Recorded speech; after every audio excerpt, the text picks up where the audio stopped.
Meeting ছিল, সেখানে অনেকগুলো ডিসিশন এসছে, সেগুলোর উপরে উনি আলোকপাত করবেন। তো আমি আমাদের বিডার এক্সিকিউটিভ চেয়ারম্যান আশিক চৌধুরীকে দিচ্ছি। ধন্যবাদ সবাইকে আসার জন্য। লম্বা 1 ঘন্টার অলরেডি আপনারা একটা প্রেস কনফারেন্স করে ফেলেছেন, সো আমরা আশা করছি যে এটা আধা ঘন্টা শেষ হয়ে যাবে।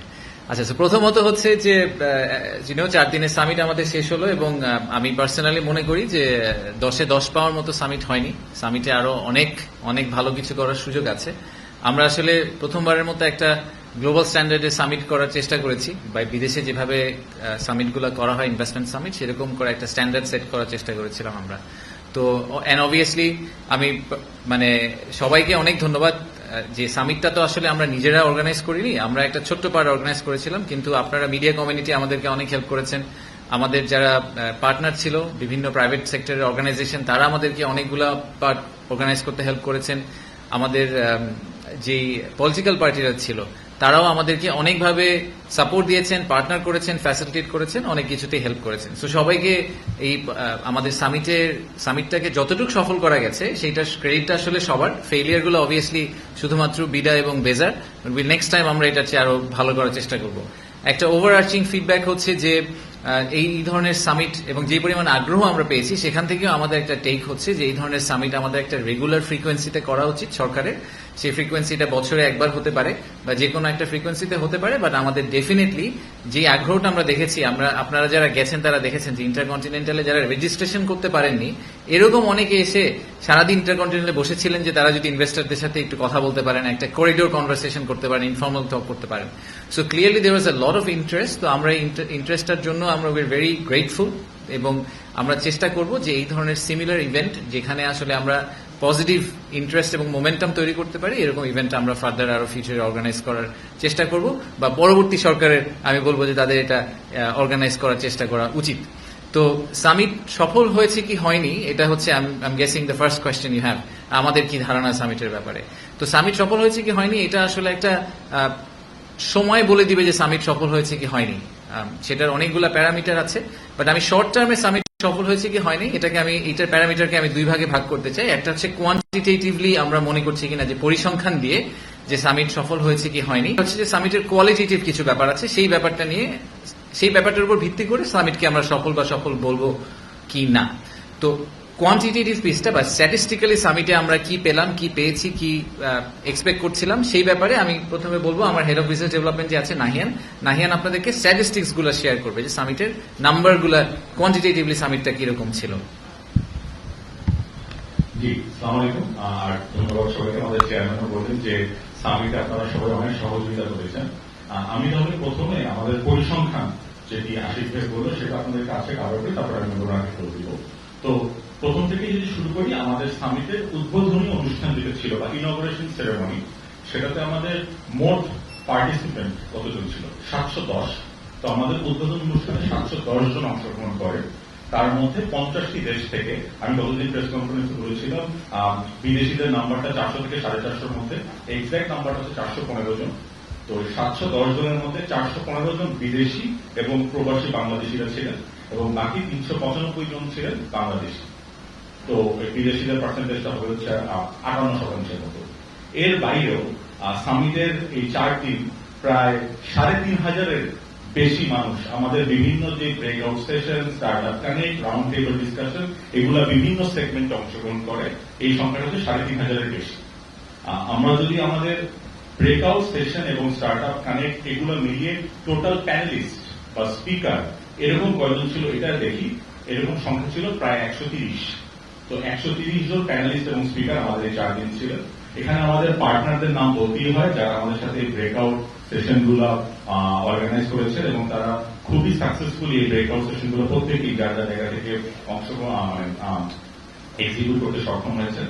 আমি পার্টনারদের নামগুলো খুবই কুইকলি একবার বলে ফেলি। European Union, UNDP, Citi N A bank, HSBC bank, BGMEA, Dutch embassy, Light Castle Partners, Inspira management consulting, Sajida foundation এবং ইবিএল ব্যাংক।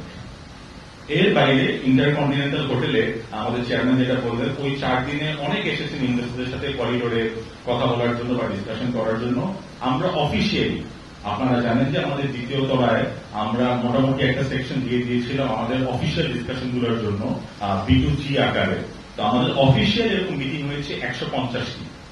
এই 150টি মিটিং এর মধ্যে অনেকগুলো মিটিং এ সারাদিন ব্যাপী আমাদের বাণিজ্য উপদেষ্টা, স্পেশাল অনবয়, বাংলাদেশ ব্যাংকের গভর্নর, এনবিআর চেয়ারম্যান, এরকম অনেকেই সারাদিন ইন্টারকন্টিনেন্টাল হোটেলে ছিলেন। তাদেরকে আমাদের পক্ষ থেকে বিশেষভাবে ধন্যবাদ। এর বাইরে এখন যদি আমি ইনভেস্টমেন্টের ডিক্লারেশনে, আমাদের সামিটে ইনভেস্টমেন্ট ঘোষণা হয়েছে দুটি, যেটা আমি গতকাল বলেছিলাম, হান্ডা ইন্ডাস্ট্রি এবং সপা। এই দুটির টোটাল ভ্যালু 3100 কোটি টাকা। এর বাইরেও এমওইউ সই হয়েছে 6টি 4 দিনের সামিটে। আর সামিটের সরকারের পক্ষ থেকে খরচ কত হয়েছে আমি জানি, গতদিন আমাকে প্রস্তুতি করা হয়েছিল। সামিটে সরকারের খরচ হয়েছে, সরকারের পক্ষ থেকে খরচ হয়েছে 1,45,00,000 টাকা, যা আমাদের প্রথম এস্টিমেটের চেয়ে 42% কম। আর এই সাথে আমি এই সামিটটাকে সফলভাবে করার জন্য আমাদের যারা ইভেন্ট ম্যানেজমেন্ট পার্টনার ছিলেন, ইন্টিগ্রেটেড মার্কেটিং সার্ভিসেস লিমিটেড এবং আমাদের marketing communications partner High Voltage limited, ওদেরকেও ধন্যবাদ জানাচ্ছি। এবং সর্বশেষে আমাদের যারা মূল event partner World Bank, FICCI এবং ইউএনডিপি, তাদেরকেও ধন্যবাদ জানাচ্ছি। তো এই ছিল আমার পক্ষ থেকে পরিসংখ্যান। এবার আমি চেয়ারম্যানের কাছে করে দিচ্ছি বাকিটুকুর জন্য। ধন্যবাদ নাহিয়ান। সো আমি একটু লাস্ট জায়গাটা থেকে শুরু করি। হ্যাঁ, যে আমরা নাহিয়ান বললো যে টোটাল ডিক্লারেশন এসেছে 3100 কোটি টাকার মতো ইনভেস্টমেন্ট, আর আমাদের এই সামিটটা করতে খরচ হয়েছে প্রায় 1.5 কোটি টাকা। তা আপনারা যদি মনে করেন ঠিক আছে তাহলে একটাকে আরেকটা দিয়ে ভাগ করলে তো return calculation is fantastic, brilliant summit, এর চেয়ে ভালো সামিট হতেই পারে না। আমি প্রথম থেকে শুরু করি। আমি এটা আগেও বলেছি, আমি আবারও বলছি, এই 3100 কোটি টাকার ফুল ক্রেডিট আমরা এই সামিটকে দেওয়া উচিত হবে না। এই সামিটের আগে অনেক কাজ করে এই 3000 কোটি টাকাতে 100 কোটি টাকাতে আনা হয়েছে। পৃথিবীর কোনো মানুষ, কোনো ইনভেস্টার কোনোদিন একটা সামিটে এসে আবেগপ্রবণ হয়ে হঠাৎ করে 100 কোটি টাকার একটা চেক লিখে ফেলে না। যারা এই ইন্ডাস্ট্রিতে কাজ করেন তারা এই জিনিসটা খুব ভালো করে জানেন। সো যারা সামিটের সাফল্যকে কত টাকা ওই সামিটের 4 দিনে ইনভেস্টমেন্ট হলো এটার উপর বেস করে ক্যালকুলেট করতে চান, তাদেরকে আমার এটা just personal note of advice যে এইটার উপর বেস করে আসলে সামিটের সাফল্যটা আপনারা প্লিজ ক্যালকুলেট করবেন না। আমি পার্সোনালি মনে করি যে সামিটের আমাদের মূল যে উদ্দেশ্যটা ছিল, হ্যাঁ, যে সেটা হচ্ছে যে বিদেশিদের কাছে বাংলাদেশের যে পারসেপশন, সেই পারসেপশনটাকে আমরা চেঞ্জ করতে পারি কিনা। তারা যখন বাংলাদেশে আসে, আমরা এটা আগেও বলেছি যে বিদেশিরা যখন বাংলাদেশে একবার ফিজিক্যালি আসেন, তারা বাংলাদেশ নিয়ে যেই ধারণাটা নিয়ে ফেরত যান, ওনারা যখন গুগল সার্চ করেন তো ওনারা ওই একই ধারণাটা পান না। ওনারা যে ধারণাটা নিয়ে এখন ফেরত যাবেন, ওনারা ফেরত যাওয়ার পরে যখন ওনারা ওনাদের বন্ধু বান্ধব, ওনাদের কলিগদেরকে বলবেন যে না আমি বাংলাদেশে 4 দিন ঘুরে আসলাম, আমি দেখলাম যে আসলে বাংলাদেশ নিয়ে আমরা গুগল সার্চ করে যা দেখছি সেটা আসলে ট্রু না। প্রথম 2 দিন আমরা ওনাদেরকে কি করেছি, 7-8 তারিখে ওনাদের আমরা বাংলাদেশ ঘুরিয়ে দেখেছি যে বাংলাদেশে ফ্যাক্টরি করতে হলে ওই প্র্যাকটিক্যালি ওই জায়গাটা দেখতে কিরকম। 9 তারিখ সকালে আমরা ওনাদেরকে আমাদের ভিশনটা দেওয়ার চেষ্টা করেছি, আমরা কোথায় আছি, কোথায় যাওয়ার চেষ্টা করছি। আর 9 তারিখ বিকাল এবং 10 তারিখে আমরা সারাদিন ওনাদেরকে বিজনেস টু বিজনেস বিভিন্ন ধরনের মিটিং করার সুযোগ দিয়েছি, বিভিন্ন প্রশ্ন করার সুযোগ দিয়েছি। সো এই ফুল ওভারঅল 360 ভিউ যেটা আমরা দেওয়ার চেষ্টা করেছি, সেটা থেকে আমাদের এখন পর্যন্ত যে ফিডব্যাক বিদেশিদের কাছ থেকে সেটা হচ্ছে যে ওনারা খুবই খুশি হয়েছেন যে আমরা ওনাদেরকে এরকম একটা অপরচুনিটি দিয়েছি এবং সেখান থেকে ওনারা ডেফিনেটলি অনেক ইনফরমেশন নিয়ে ফেরত গেলেন। ওনারা আমাদের যেটা মেইন উদ্দেশ্য যে বাংলাদেশ যাতে খাবার মেনু থেকে প্রথমেই বাদ পড়ে না যায়, যদি মেনু থেকে আমরা বাদ পড়ে না যাই তাহলে অর্ডার করা তো অনেক পরের কথা। তো most of the cases Bangladesh আসলে মেনু থেকে বাদ পড়ে যায়। তো সেই জায়গাটাকে আমরা আসলে ইমপ্রুভ করার চেষ্টা করেছি সামিটের মাধ্যমে। আর দ্বিতীয়ত হচ্ছে যে আমি আরেকটা কথা ডেফিনেটলি বলতে চাই, সেটা হচ্ছে যে আমার প্রেজেন্টেশন নিয়ে অনেক কথাবার্তা হয়েছে। অনেককে ধন্যবাদ, সোশ্যাল মিডিয়াতে যারা প্রশংসা করেছেন আমাকে ধন্যবাদ জানিয়েছেন। আমি জেনুইনলি মনে করি এটা আমার চাকরির অংশ, দিস ইজ মাই জব। আমার কাজই হচ্ছে বাংলাদেশকে নিয়ে বাংলাদেশকে প্রেজেন্ট করা, বাংলাদেশকে সেল করার চেষ্টা করা বিদেশি বিনিয়োগকারীদের কাছে। তো সেল করার চেষ্টা করাটার জন্য এটা আলাদা প্রশংসা কিছু নাই। যে বিরাট চেয়ারম্যান হবেন ভবিষ্যতে ওনাদের এক্স্যাক্টলি এই এক্সিকিউশনটাই করতে হবে, এটাই ওনার কাজ। সো এটার জন্য আলাদা করে বলার কিছু নাই। আর এই প্রেজেন্টেশন বানানো বলেন, ফুল প্রোগ্রামটা অর্গানাইজ করার পিছিয়ে অনেক মানুষ একসাথে কাজ করেছেন। সো ক্রেডিটটা আসলে সবার একসাথে প্রাপ্য। তো আমি আবারও একটু সামারাইজ করি যে আমাদের সামিটের সফট যেই উদ্দেশ্যটা ছিল, যেটা কোয়ালিটেটিভ এন্ড যেটা প্রবাবলি দি মোস্ট ইম্পর্টেন্ট উদ্দেশ্য, সেটা হচ্ছে যে তাদের পারসেপশনটা চেঞ্জ করা। আমরা একই সাথে সংস্কারের কাজ করব, একই সাথে আমরা বিনিয়োগ ব্যবস্থার উন্নতি করার চেষ্টা করব, বাট একই সাথে আমাদের একটা পাইপলাইন বিল্ড করতে হবে। কারণ এই ইনভেস্টার 12 মাস পরে যদি বাংলাদেশে ইনভেস্ট করার ডিসিশনটা নিবেন, ততদিনে হয়তো আমরা ইনভেস্টমেন্টের সিচুয়েশনটা ইমপ্রুভ করে ফেলতে পারবো আগামী 12 মাসে। কিন্তু আমরা যদি এখন বলি যে ভাই না, আমার আসলে আমার তো ইনভেস্টমেন্টের অবস্থা ভালো না, আপনি 12 মাস করে আমার সাথে কথা বলেন, আমি এখন আপনার সাথে কথা বলতে চাই না, একটু ওয়েট করেন।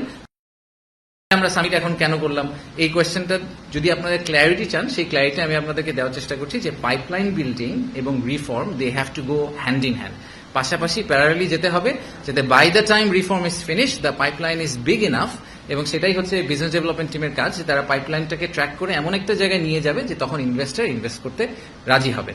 সো এগেন আমি জাস্ট একটু সামারাইজ করলাম আপনাদেরকে। লেটস টেক কিউএনএ, যেহেতু আমাদের হাতে সময় খুব কম, আমাদের হাতে 15 থেকে 20 মিনিট সময় আছে। সো একটু স্পেসিফিক কাইন্ডলি কোয়েশ্চেন করবেন so that we can answer most of your questions. Thank you. Please কোশ্চেনে থাকবেন। আসসালামু আলাইকুম, আমার নাম ইমরান, আমি দৈনিক বাংলাদেশ পত্রিকার রিপোর্টার। আমার প্রথম হলো যে বিনিয়োগ সামিটে অনেক কিছু ইতিবাচক দিক আছে, আর হলো যে আমার একটা দাঁড়ার জায়গা, সেটা হচ্ছে বিনিয়োগের ক্ষেত্রে স্টক মার্কেটের একটা বড় পার্ট থাকে, কিন্তু এই সামিটে মার্কেটে খুব একটা গুরুত্ব দেওয়া হয়নি, বা আমরা সেরকম কিছু হতে পারি, সেটা মানে অগুরুত্বপূর্ণ মনে করছেন, সেটা একটা বিষয় জানা। Thank you. নো, একটা কোশ্চেন, অনেকে কোশ্চেন করবে। আচ্ছা, প্রথমত হচ্ছে যে আমি আপনার সাথে এটা একবারই দ্বিমত না যে আমাদের সেকেন্ডারি মার্কেটও আমাদের ইনভেস্টমেন্টের জন্য ইম্পর্টেন্ট।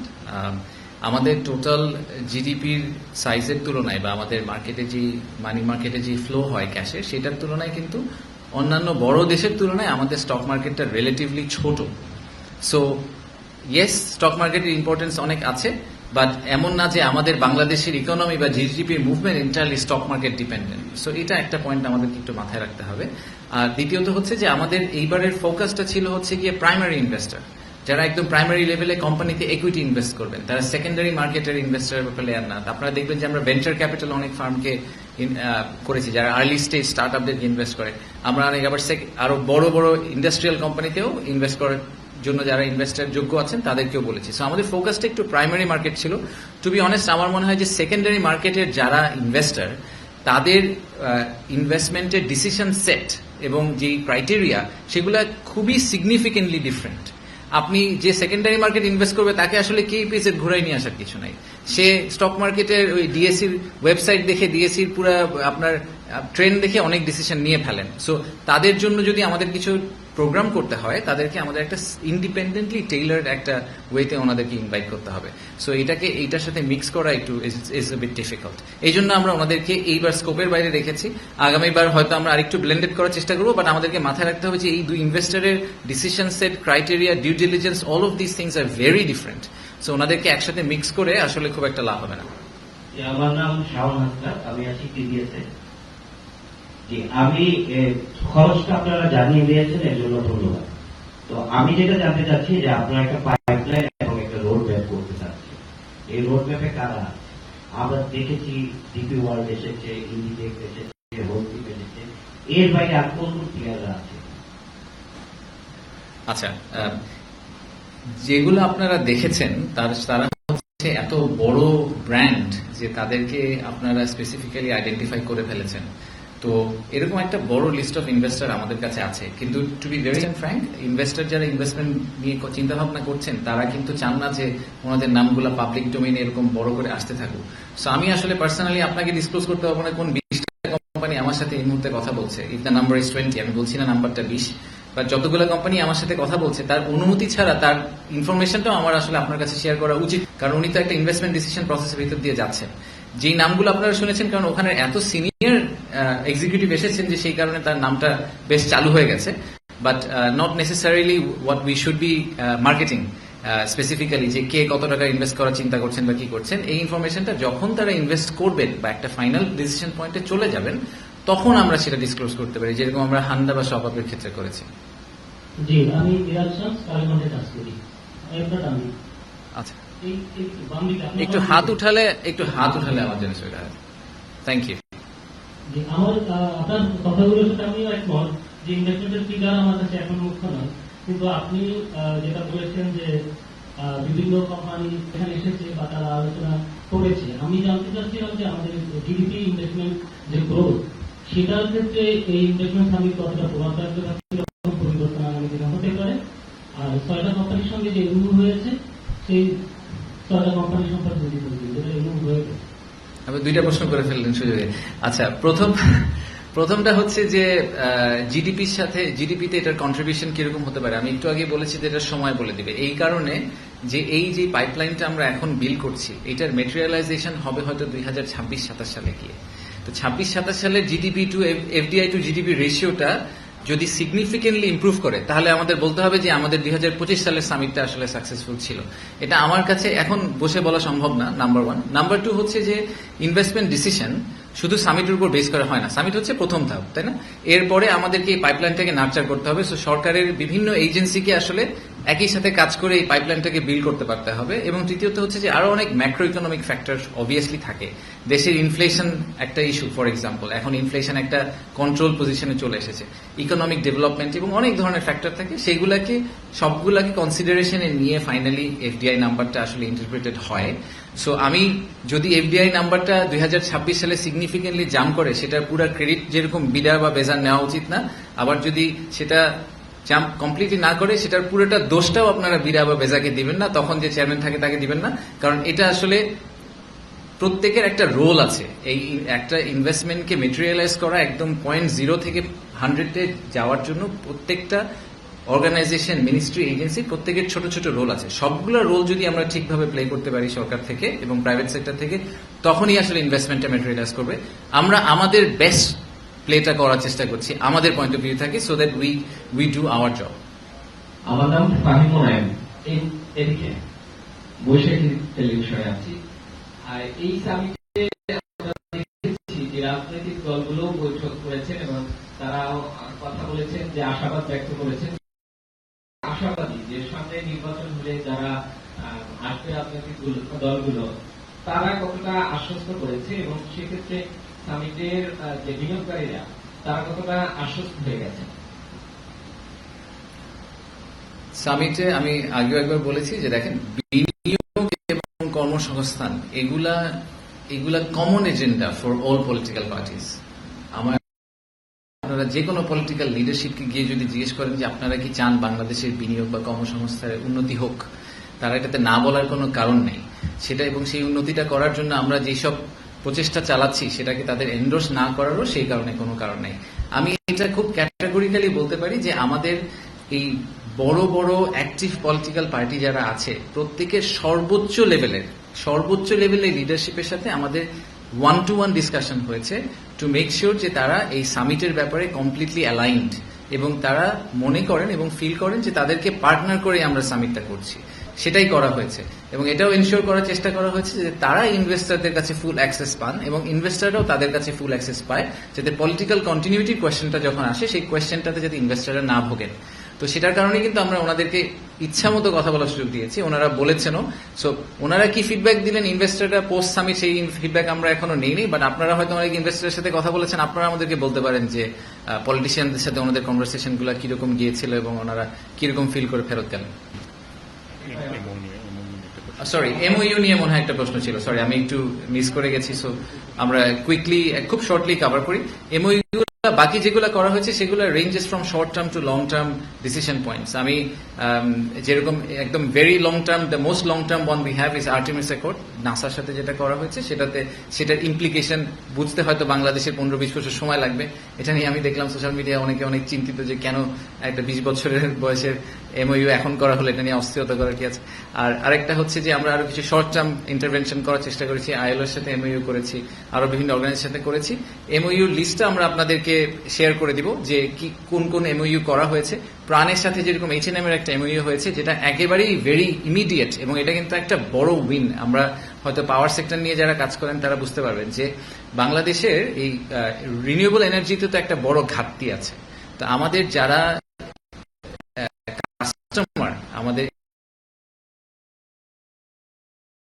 ফ্যাক্টরিগুলো থেকে তারা সাপ্লাই নিয়ে পাওয়ার সাপ্লাই আসবে রিনিউয়েবল এনার্জি থেকে, কিন্তু বাংলাদেশ কোনোদিনই 40% রিনিউয়েবল এনার্জিতে যেতে পারবে না, কারণ বাংলাদেশে তো এই পরিমাণ ল্যান্ড নেই। তাহলে আমাদের কি করতে হবে, রিনিউয়েবল এনার্জি যতটুকু আমরা প্রডিউস করি সেটাকে ক্যাটাগরিক্যালি ওইসব ফ্যাক্টরিতে দেওয়ার ব্যবস্থা করতে হবে। তো প্রাণের সাথে H&M এর কন্ট্রাক্টটা কিন্তু এরকম যে রুফটপে যে ইলেকট্রিসিটি প্রোডাকশন হবে রিনিউয়েবল এনার্জি, সেটা ডিরেক্টলি H&M এর সাপ্লায়ারের কাছে চলে যাবে। H&M এর সাপ্লায়ার প্রোডাক্টটাকে অফটেক করবে। সো আমরা একটা বিডের মাধ্যমে দিয়ে ওটাকে আবার গ্রে করে পলিউট করে তারপরে আবার দিব, সেটা করা হচ্ছে না। সো দিস ইজ হাউ এই জিনিসটাকে বলে মার্চেন্ট পিপিএ বলা হয় বা corporate PPA. Advance market is very common, কিন্তু বাংলাদেশে এটা প্রথম হচ্ছে। সো এইটা আমাদের জন্য একটা evolution in energy industry. Sorry, এবার প্রশ্নটা করতে পারেন, কে প্রশ্ন করতে চাইছেন? আর আমরা দুটো কোশ্চেন নিব প্লিজ। আমরা সেটা হচ্ছে আপনি বিনিয়োগকারীদের সাথে কথা বলছেন, আমরাও কথা বলছি, দেশি বিদেশি দুই ধরনের মানুষের সাথে আপনি কথা বলছেন। মোটা দাগে বলছে যে বিনিয়োগের জন্য বড় চ্যালেঞ্জ, আর সঙ্গে একটা জিনিস তথ্য আপনি বলেছেন 1.5 কোটি টাকা খরচ হয়েছে। এত বড় সেমিনার, এত লোকের আয়োজন এবং এই হোটেলটা সহ সমস্ত খরচ যুক্ত নাকি কোনো স্পন্সর ছিল? তাহলে এটা ভুল দেখা যাবে। মাত্র এত বড় আয়োজন করে 4 দিনে 1.5 কোটি টাকায় প্রোগ্রাম করলে কদিন পরে এটা হচ্ছে সোশ্যাল মিডিয়াতে আসবে, সেটা একটু যদি ক্লিয়ার করতে। আচ্ছা, ধন্যবাদ। Valid point. সো প্রথমে বলি বিনিয়োগকারীরা কি ধরনের কনসার্ন রেজ করেছেন। একদম আপনি যেটা মোটা দাগে বলতে বললেন, আমি আরেকটা কোয়েশ্চেন নিতে পারবো। তাহলে মোটা দাগে দুটা পয়েন্ট বলি। বিনিয়োগকারীরা বলেছেন, প্রথমটা বলেছেন যারা প্রথমবারের মতো বাংলাদেশে এবার এসেছেন, তারা সবাই বলেছেন যে ওনাদের পরিচিত যত অর্গানাইজেশন আছে এবং কোম্পানি আছে তাদেরকে আসলে ঠিক এনাদের মতো করে আমাদের বাংলাদেশে একবার নিয়ে আসা দরকার। বাংলাদেশে ফিজিক্যালি আসা ছাড়া কোনোভাবেই বাংলাদেশকে ফুল ভিজুয়ালাইজ করা সম্ভব না, বাংলাদেশের মানুষকেও ভিজুয়ালাইজ করা সম্ভব না। কারণ আমাদেরকে মোটা দাগে সাউথ এশিয়ান একটা নেশন হিসেবে ফেলে দেওয়া হয় এবং আমাদেরকে মোটা দাগে ওই হাইলি ডেন্স এবং বন্যাত্ম এই সেই হ্যান ত্যান বিভিন্ন ধরনের নেগেটিভ ন্যারেটিভের উপর বেস করে বাংলাদেশকে অ্যাজিউম করে নেওয়া হয়। তো এই বাংলাদেশের মানুষের যে রেজিলিয়েন্স, বাংলাদেশের মানুষের যে অ্যাটিটিউড, এই অ্যাটিটিউডটা আসলে এই স্পিরিট আপনি ফিজিক্যালি ইন্টারাক্ট না করলে কোনোদিন ধরতে পারবেন না। সো এইটা তাদের সবার কমন ফিডব্যাক। যারা প্রথমবার এসেছেন বলেছেন যে ওনারা সারপ্রাইজ এবং ওনারা মনে করেন যে আমাদের আরো উচিত যে এরকম যারা বাংলাদেশের কথা চিন্তাও করেন নাই বা করা উচিত, তাদেরকে আমাদের ধরে ধরে বাংলাদেশে নিয়ে আসা। সো আমাদেরকে এটা একটু মাথায় রাখতে হবে। আর দ্বিতীয়ত হচ্ছে যারা অলরেডি বাংলাদেশের কথা কনসিডার আগে করেছেন এবং স্ট্রাগল করছেন, তাদের একটা বড় ফিডব্যাক হচ্ছে যে বাংলাদেশের বিজনেস কেস জানার পরেও বাংলাদেশে ব্যবসা শুরু করাটা এত কঠিন। একটা ফ্যাক্টরি যদি লাইসেন্স পেতে এবং গ্যাস ইলেকট্রিসিটি কানেকশন পেতেই 2 বছর লেগে যায়, তো তার বিজনেস কেস তো আসলে আর থাকে না। সো আমাদেরকে ওই ক্লায়েন্টের হ্যান্ড হোল্ডিং এর পিসটাতে আরো অনেক কাজ করতে হবে সরকার থেকে, যাতে তাদের এই এক্সপিরিয়েন্সটা অনেক বেটার হয়। আর আপনার লাস্ট কোয়েশ্চেনটা, যে আমরা যেই কারণে বলছি সরকারের কেন খরচ হয়েছে, কারণ আমার ওয়ালেট তো গভর্নমেন্ট ওয়ালেট। সো আমি এই জন্য বলেছি আমার গভর্নমেন্ট ওয়ালেটের টোটাল খরচ কত হয়েছে। আমার পার্টনার অর্গানাইজেশন ছিল ওয়ার্ল্ড ব্যাংক, ইউএনডিপি, ফিকি, ইন্ডিপেন্ডেন্ট যারা অর্গানাইজ করেছে, তারা অনেক ঘাম ছড়িয়েছে, সেটা আমি বাদ দিলাম, সেটারও একটা কস্ট আছে। বাট একদম যদি আপনি বলেন যে ফিজিক্যাল টাকা ইনজেকশন কত করা হয়েছে, সেটা রাফলি 5 কোটি টাকার মতো। বাকি টাকাটা আমাদের পার্টনার অর্গানাইজেশনগুলো আমাদেরকে সাপোর্ট দিয়ে করেছে, almost in the form of grant. They thought যে দিস ইজ ইম্পর্টেন্ট ফর বাংলাদেশের ব্র্যান্ড বিল্ডিং এর জন্য, তাই তারা আমাদেরকে ওইটা দিয়ে সাপোর্ট করেছে। সো অল ইন অল এই 4 দিনের, এগেন আমি এই জন্য বলছি যে কোয়ান্টিটিভটাতে কাইন্ডলি হ্যাং আপ হয়ে যাবেন না। হ্যাঁ, আমরা 1.5 কোটি টাকা খরচ করেছি মাত্র, হ্যাঁ মাত্র 5 কোটি টাকা লেগেছে, এবং হ্যাঁ তাতে 3100 কোটি টাকা ইনভেস্টমেন্ট হয়েছে। But that was not the idea. The idea is to build a pipeline to change the narrative of Bangladesh, এবং সেটাই আমরা পুশ করার চেষ্টা করেছি। লাস্ট কোশ্চেন মনির, আপনি উজ্জ্বল আগের কোশ্চেন নিবেন। আমার এশিয়ান বাংলার কাছ থেকে আমি একটু ডিফারেন্ট একটা কোশ্চেন করতে যাচ্ছি। সেটা হলো এই বিনিয়োগ সম্মেলন সম্পর্কে অনেক ধরনের অপপ্রচার চলছে, যেটা আপনারা জানেন। অতীত আওয়ামী লীগ সরকার এক ধরনের অপপ্রচার করছে যে তার অতীতে যে ধরনের সম্মেলনগুলো করতো, তারা বিদেশি হিসেবে ট্যাক্সি ড্রাইভার, তারপরে রেস্টুরেন্টে কাজ করছে, তাদেরকে বিনিয়োগকারী সাজিয়ে তারা হলো বিনিয়োগ সম্মেলনগুলো করতো, এবং তারা এবারও বলার চেষ্টা করছে এই সরকারও এই ধরনের ফেক ইনভেস্টার এনে তারা এক ধরনের এই সম্মেলনটা করেছে। এই বিষয়টাই আপনার কি মন্তব্য আছে? আচ্ছা ভাই, আমি ভাবলাম আপনি ডিফারেন্ট কোয়েশ্চেন বলে আমার স্কাই ডাইভ নিয়ে প্রশ্ন করবেন। আপনি এখান থেকে কমপ্লিটলি একটা বেসিক কোয়েশ্চেন করলেন। আপনাদের সবাইকে আমরা 100% অ্যাক্সেস দেওয়ার চেষ্টা করেছি। অনেক সময় অনেক ইভেন্টে অ্যাক্সেস দিতে পারিনি, কারণ এত মানুষ ছিল, ক্রাউডেড হয়ে গেছিল যে আমরা সুযোগ পাইনি। বাট আমি আশা করছি যে আপনারা সবাই কোনো না কোনো সময় সামিটে কখনো এক সময় না এক সময় গিয়েছিলেন, আপনারা ইনভেস্টারদের সাথে কথা বলার চেষ্টা করেছেন, তাদেরকেও আমরা ফুল অ্যাক্সেস দিয়েছি যাতে আপনাদের সাথে কথা বলতে পারে। সো এই প্রশ্নের জবাব আমার দেওয়া উচিত না, এই প্রশ্নের জবাব আপনারা দিবেন, মিডিয়া দিবে, এই প্রশ্নের জবাব জেনারেল পাবলিক দিবে, বাংলাদেশের লোকাল ইনভেস্টাররা দিবে, যে যারা এসেছে তারা কি নিউ ইয়র্কের ট্যাক্সি ড্রাইভার নাকি সে আসলে নিউ ইয়র্কের একজন ইনভেস্টার। সেই প্রশ্নটা আসলে আপনাদের কাছে আমার ফেরত দেওয়া উচিত, এই প্রশ্নের উত্তর আমার দেওয়ার দরকার নেই। Thank you. আমি একটা প্রশ্ন করতে চাচ্ছিলাম, এদিকে যদি দেখেন বলেন।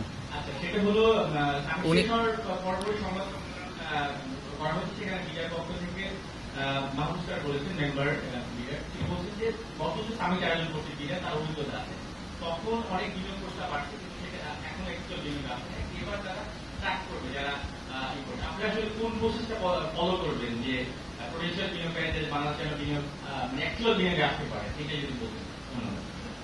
আচ্ছা, আপনি প্রশ্ন না করলে তো আমাদের কোনো সমস্যা শেষ হয় না, উনি কিন্তু প্রত্যেক সমস্যা একটা আচ্ছা, সো আপনার দেখেন, আমি খুব একদম ফাউন্ডেশনাল পয়েন্ট থেকে শুরু করি। আমরা যখন সামিটের রেজিস্ট্রেশন নিয়েছি তখন আমরা ক্যাটাগরিক্যালি তাদের ইমেল অ্যাড্রেস, কন্ট্যাক্ট নাম্বার, প্রত্যেকটা জিনিস খুব ডিলিজেন্টলি নিয়েছি, ইচ্ছা করে নিয়েছি, কারণ আমাদের মেইন টার্গেট ছিল যে ওনারা আসুক আর না আসুক, ওনারা যেহেতু রেজিস্ট্রেশন করেছেন তার মানে ওনারা আগ্রহ দেখিয়েছেন। সো ওনাদেরকে আমরা এরপর থেকে একটা কনস্ট্যান্ট কন্ট্যাক্টের মধ্যে রাখার চেষ্টা করবো। তা আমরা এই সামিট শেষ হয়েছে, আমরা এখন ওনাদেরকে একটা থ্যাংক ইউ মেইল পাঠাবো আসার জন্য। তারপরে আমরা বলবো যে আপনাদের সাথে আমাদের এই মানুষের কথা হয়েছিল, এই ফিডব্যাক ছিল, তো আপনারা এরপরে আপনাদের ফার্দার কোনো কোয়েশ্চেন আছে কিনা। তারপরে অন আ পিরিয়ড আমরা ওনাদের কাছে যে আপনার কি আর কোনো ফার্দার ডিসিশন হলো কিনা, আপনি করতে চান কিনা। এই business development is a science, এবং business development as a science corporate ওয়ার্ল্ডে খুব কমনলি এক্সারসাইজ করা হয়, ব্যাংকিং সেক্টর এক্সারসাইজ করা হয়, বিভিন্ন সেক্টর এক্সারসাইজ করা হয়। So it's not a rocket science, it's a very simple structured approach. সেই স্ট্রাকচার্ড অ্যাপ্রোচের ভিতর দিয়ে আমরা এই পাইপলাইনটাকে নেওয়ার চেষ্টা করবো। Maybe we will succeed, maybe we will not, but we will try our best যে 100 জন ইনভেস্টরের মধ্যে থেকে অ্যাটলিস্ট আমরা কনভার্ট করতে পারি। আমরা যদি আবারও সেই এক টপিকে, যদিও আমাদের এটা ফেরত যাওয়া উচিত না, আমরা ফেরত যাই যে এই ফুল সামিটে যারা প্রথমবার আসলেন তাদের মধ্যে যদি একটা $100 মিলিয়ন ইনভেস্টমেন্ট হয়, দ্যাট উইড বি 1000 কোটি টাকা, 1200 কোটি টাকা ইনভেস্টমেন্ট। একটা 1200 কোটি টাকা ইনভেস্টমেন্ট হয় আমাদের দের আর পার্টনারদের 3.5, টোটাল 5 কোটি টাকার খরচে। That should be a big success for this summit. So I am not worried about the success of the summit from a quantitative point of view. সেটা less important. যেটা ইম্পর্টেন্ট হচ্ছে যে ইনভেস্টরদেরকে আমাদের রাইট এক্সপিরিয়েন্সটা দেওয়া, যাতে ইনভেস্টর ইনভেস্ট করুক আর না করুক, বাংলাদেশ নিয়ে দুইটা ভালো কথা বলে, খারাপ কথা না বলে। আচ্ছা, আর আজকে বিডা এবং বেজার এক্সিকিউটিভ কমিটির আজকে মিটিং হয়েছে আমাদের মাননীয় চিফ অ্যাডভাইজারের নেতৃত্বে। ওইখানে অনেকগুলো ডিসিশন, তার মধ্যে একটা ছিল হচ্ছে যে থার্ড টার্মিনাল কত দ্রুত এটা চালু করা যায়, সেই জন্য একটা কমিটি করে দেওয়া হচ্ছে, তারা কাজ করবে। আর একটা হচ্ছে যে আপনি জানেন বাংলাদেশে ইনভেস্টমেন্ট অ্যাট্রাক্ট করার জন্য অনেকগুলো এজেন্সি আছে, তো সেইটাকে ইনভেস্টমেন্ট, এই যে অনেকগুলো যে প্রায় 8টা এজেন্সি এটা নিয়ে কাজ করে ডিপার্টমেন্ট, তো সেটা নিয়ে একটা আমব্রেলার আন্ডারে কিভাবে আনা যায় সেটার জন্য একটা কমিটি করার নির্দেশ দিয়েছে।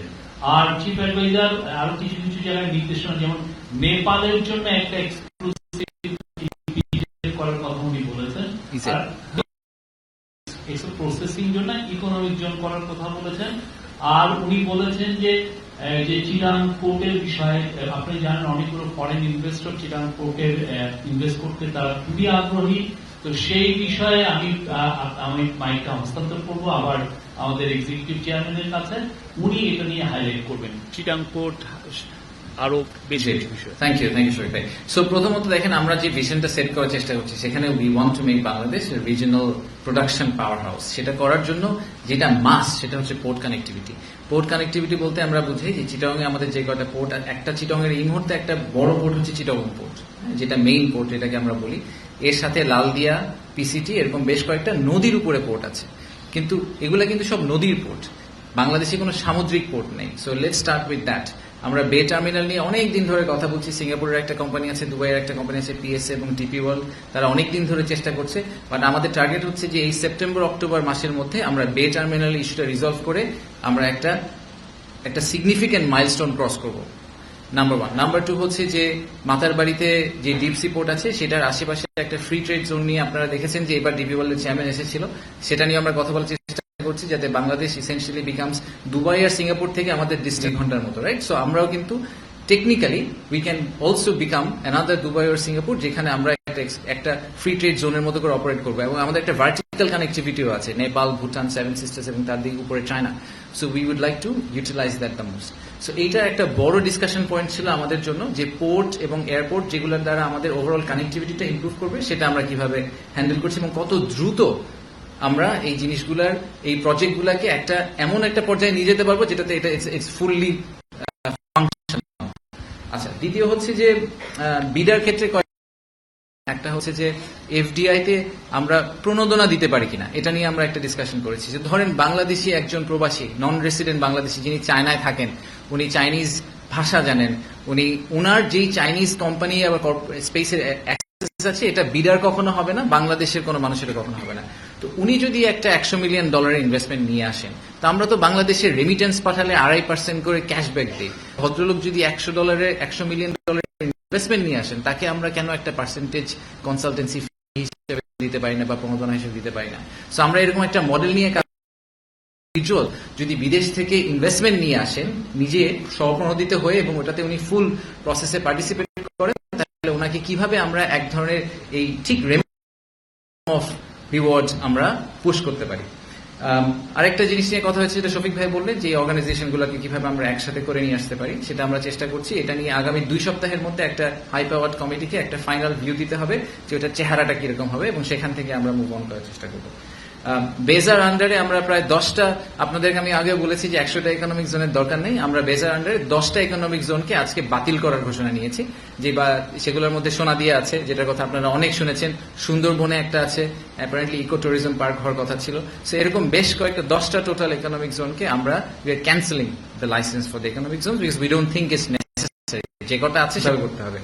আর এই সাথে আরেকটা জিনিস নিয়ে আমরা কথা বলেছি, সেটা হচ্ছে যে ভবিষ্যতে যখন ইকোনমিক জোন ডিটারমিন করা হবে, তো সেই ইকোনমিক জোন ডিটারমিন করার যে প্রসেসটা, এটা প্রচন্ড সাবজেক্টিভ এই মুহূর্তে, এবং বেজা ইউনিল্যাটারালি অনেক সময় ইকোনমিক জোন ডিক্লেয়ার করে ফেলতে পারে প্রধান উপদেষ্টার কার্যালয় বা প্রধানমন্ত্রীর কার্যালয়ের সাপোর্টে। বাট আমরা যেটা মনে করি যে এটা করলে যেটা সমস্যাটা হয়, সেটা হচ্ছে যে ইকোনমিক জোন ডিক্লেয়ার করার পরে যখন গ্যাস, পানির এবং মিনিস্ট্রি অফ এনভায়রনমেন্টের কাছ থেকে এনভায়রনমেন্ট পারমিট নিতে যায়, ওই পারমিশনগুলো আর পাওয়া যায় না এবং তাদের থেকে ওই বাইনগুলো থাকে না। তো আমরা বলতে চাচ্ছি যে ইকোনমিক জোন ডিক্লারেশন প্রসেসের ভিতরে একটা ইন্টার মিনিস্ট্রিয়াল কনসালটেশন হওয়া উচিত এবং অন্যান্য মিনিস্ট্রির বাইন থাকা উচিত, এবং তাদেরকেও একসেপ্ট এবং কমিট করতে হবে যে হ্যাঁ, আমি যদি এই ফেনীতে একটা ইকোনমিক জোন করি, তাহলে ফেনীর ওই ইকোনমিক মিনিস্ট্রির এনভায়রনমেন্ট ক্লিয়ারেন্স দেওয়ার দায়িত্ব মিনিস্ট্রি অফ এনভায়রনমেন্টের, এরকম প্রত্যেকে ফুল কমিটমেন্ট নিয়ে তারপরে আমরা ইকোনমিক জোন ডিক্লেয়ার করব, তার আগে আমরা ডিক্লেয়ার করব না। কারণ সেটা করার পরে এই যে আমরা বছরের পর বছর ধরে ঝুলে থাকি, আমরা ইনভেস্টরদেরকে অ্যাক্সেসটা দিতে পারি না। সো এগুলো হচ্ছে সাম অফ দ্য কি decisions made.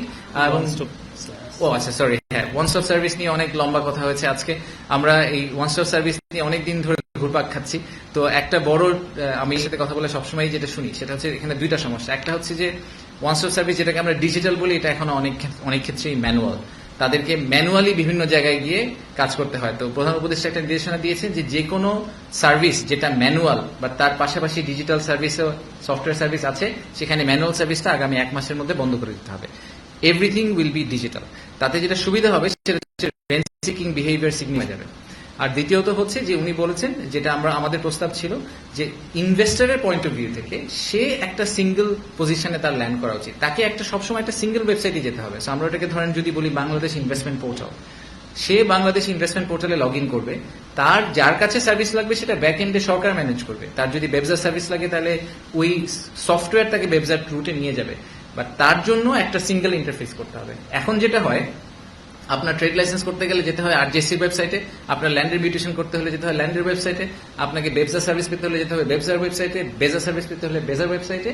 None of these are realistic. যে কোনো ইনভেস্টরের জন্য এটা প্রচন্ড পেইনফুল, স্পেশালি বিদেশিদের জন্য আরো পেইনফুল, কারণ ওনারা বুঝেনি না যে কোথায় থেকে শুরু করতে হবে। তো এইটাকে আমরা বন্ধ করে আমরা একটা সিঙ্গুলার ল্যান্ডিং প্ল্যাটফর্মে নিয়ে আসার ডিসিশন নিয়েছি। সো একদম টপ লেভেলে ওভারলেইং একটা লেয়ার থাকবে যেখানে ইনভেস্টর ল্যান্ড করবেন, তারপরে সফটওয়্যার তাকে ডিফারেন্ট ডিরেকশনে ডিরেক্ট করে দিবে ডিপেন্ডিং অন তার রিকোয়ারমেন্ট। সো এরকম একটা ডিসিশন নেওয়া হয়েছে আজকে ওয়ান স্টপ সার্ভিসের। তো এগুলোই মেজর ডিসিশনস, বাট আমাদের এই ডিসিশনটাও নেওয়া হয়েছে যে গভর্নিং বোর্ডের মিটিং, আপনারা জানি না ওনাকে জানেন কিনা, যে বেজা আর বিডার শেষ গভর্নিং বোর্ড অগাস্ট 2020 সালে, পিপিপি অথরিটিটা হয়েছে 2019 সালে, আর বেবজাটা সম্ভবত 2018 সালে। রাইট, আচ্ছা, এটা আমি ফেরত আসছি, এটা গভর্নিং বোর্ডের বাইরের টপিক, আমি ফেরত আসছি এখন। সো এই প্রত্যেকটা গভর্নিং বোর্ডের মিটিং 5, 6, 7 বছর পর পর হচ্ছে। This is not a structured approach. Governing বোর্ডের মিটিং অ্যাটলিস্ট প্রতি 3 মাস পর পর হওয়া উচিত, ওয়ার্স্ট কেস 6 মাস পর পর, কারণ অনেক সিদ্ধান্ত গভর্নিং বোর্ডের ছাড়া এই অর্গানাইজেশনগুলো নিতে পারে না। প্রধান উপদেষ্টা বলেছেন আগামী মাসে নেক্সট গভর্নিং বোর্ডের মিটিংটা হবে। সো আমরা একটু ফ্রিকোয়েন্সি বাড়ানোর চেষ্টা করছি। লাস্ট একটা টপিক, সেটা হচ্ছে যে ট্রান্সশিপমেন্ট নিয়ে অনেক কথাবার্তা হচ্ছে। তো আজকে ওখানে কমার্স উপদেষ্টাও ছিলেন। তো আমরা এটাকে আসলে একটা অপরচুনিটি হিসেবে দেখছি। নট নেসেসারিলি যে ট্রান্সশিপমেন্ট চলে যাওয়াতে আমাদের খুব লাভ হয়েছে সেটা আমি বলছি না, আমি বলছি এটাকে অপরচুনিটি এই কারণে, আমি জানি না আপনারা এই পুরো সিচুয়েশনটা জানেন কিনা, সেটা হচ্ছে যে আশুলিয়াতে যদি একটা ফ্যাক্টরিতে বা গাজীপুরে একটা ফ্যাক্টরিতে একটা টি শার্ট প্রডিউস করা হয়, সেই টি শার্টটা বিভিন্নভাবে, ধরেন আমরা যারা নিয়ে অনেক কথা হলো, let's take Zara as an example, জারার একটা টি শার্ট প্রডিউস করা হয়, আমরা মনে করি যেটা পর্তুগালের একটা স্টোরে ফাইনালি এন্ড আপ করবে, ঠিক আছে? সে কি করবে, তার হাতে কয়েকটা অপশন আছে। একটা হচ্ছে সে আশুলিয়া থেকে ঢাকা এয়ারপোর্টে আসবে, তারপর ঢাকা এয়ারপোর্ট থেকে ফ্লাই করে পর্তুগাল যাবে, পর্তুগাল যেয়ে বা পর্তুগালের কোনো ওয়্যার হাউসিং একটা সিটিতে যাবে, সেখান থেকে ওই স্টোরে চলে যাবে। আরেকটা অপশন হচ্ছে সে ট্রাকে করে কলকাতা যাবে বা ট্রাকে করে দিল্লি যাবে, সেখান থেকে ফ্লাই করে সে ওখানে যাবে। তো যখন সে ট্রাকে করে আরেকটা দেশে যাবে, ওখানকার এই যে অপারেশনাল চার্জ, এয়ারপোর্ট চার্জ, সব চার্জ কিন্তু ওই দেশ পেয়ে গেল। ফানিলি ইনাফ, বাংলাদেশে এই মুহূর্তে যে সিচুয়েশন, তাতে দিল্লি বা কলকাতা থেকে ফ্লাই করা আমাদের এই সাপ্লায়ারদের জন্য সস্তা ঢাকা থেকে ফ্লাই করার চেয়ে। How is that possible? I have no idea. আমরা গাজীপুরে প্রডিউস করে ঢাকা থেকে ফ্লাই করে নিয়ে যেতে পারছি না, কিন্তু দিল্লি বা কলকাতা থেকে আমরা আরো সস্তায় নিয়ে যেতে পারি। এই কারণে লোকজন ট্রান্সশিপমেন্ট করতে চায়। তো এটাকে আমি এই কারণে অপরচুনিটি হিসেবে দেখি যে আমাদের তো এখন অপশন নাই, আমরা এখন আর কলকাতা দিল্লিতে যেতে পারবো না। সো আমাদের ঢাকা এয়ারপোর্টকে আরো অনেক এফিসিয়েন্ট করতে হবে, তাহলে আমরা বিজনেসটা লুজ করবো। তো ঢাকা এয়ারপোর্টকে এফিসিয়েন্ট করার একটা সুযোগ পাওয়া গেছে, সিলেট এয়ারপোর্টকে এফিসিয়েন্ট করার সুযোগ পাওয়া গেছে, সৈয়দপুর, কক্সবাজার, লালমনিরহাট বেশ কয়েকটা এয়ারপোর্টকে রিইউটিলাইজ করার একটা সুযোগ পাওয়া গেছে। সো এই অপরচুনিটিটাকে হাতে নিয়ে আমরা ট্রাই করব যে এই ধাক্কায় আমরা কোনোভাবে এয়ারপোর্টগুলোকে আরেকটু এফিসিয়েন্ট, আরেকটু অ্যাক্টিভেট যদি করতে পারি, তাহলে হয়তো আমাদের ওভারঅল ইকোনমির জন্য this will turn out to be a good outcome in the long run. ধন্যবাদ। Thank you. একটা কোশ্চেন,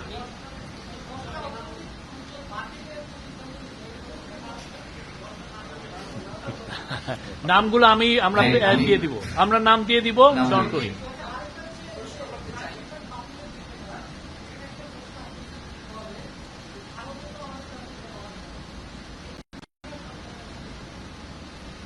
এটা তো বাণিজ্য উপদেষ্টার প্রশ্ন। হ্যাঁ, উনি পরে বলবেন, ওনাকে জিজ্ঞেস করুন। ধন্যবাদ। এটি ভাই,